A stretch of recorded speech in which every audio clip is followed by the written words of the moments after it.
entière. Là, on est prêts. Tous, on est prêts. Là. On a déposé des amendements. Ah ben, oui, mais il faut nous soutenir. Il ne faut pas signer des choses.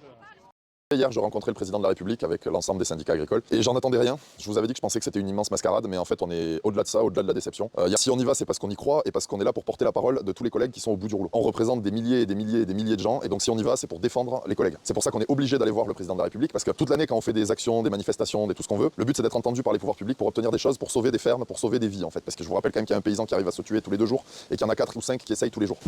Qui voulait résister, ce serait la guerre. Elle a été outrée, elle m'a dit que je pouvais pas dire que ce serait la guerre. Je lui ai dit si, madame la ministre, ce sera la guerre et ce sera extrêmement violent, on y est prêt. Notre position sur ce dossier-là, ça a toujours été la même, c'est l'immunité naturelle pour ceux qui ne veulent pas vacciner et le vaccin disponible pour ceux qui veulent vacciner. Une autre filière dont on ne parle jamais, celle du CBD. Alors le CBD, on en pense ce qu'on veut, mais à l'heure actuelle, c'est légal et tout ce qui est légal dans ce pays, idéalement doit être produit dans ce pays pour créer de l'emploi, pour créer de la richesse, pour produire, voilà, je vous apprends rien. Et bien pour nos échanges avec M. Macron, ça a été quoi? Le Mercosur, quand le Mercosur sera signé, le Mercosur, Macron est pour, Macron nous a dit qu'il était pour, et Macron a poussé le cynisme à nous dire à nous, paysans français, d'aller convaincre les paysans italiens et les paysans espagnols de mettre la pression sur le gouvernement pour que le gouvernement change d'avis. Mais c'est complètement dingue. Qui est le chef de l'État en fait? Et le chef de quel État? Puisqu'au final, il n'a aucun pouvoir devant l'Europe. Et au final, comme à des chiens qu'on fait asseoir et à qui on demande de donner la patte, on nous a donné un sucre. Donc le retrait d'une taxe qui devait être mise en vigueur à partir de 2026. Voilà, c'est tout ce qui a été obtenu hier, réellement, concrètement pour les paysans de ce pays.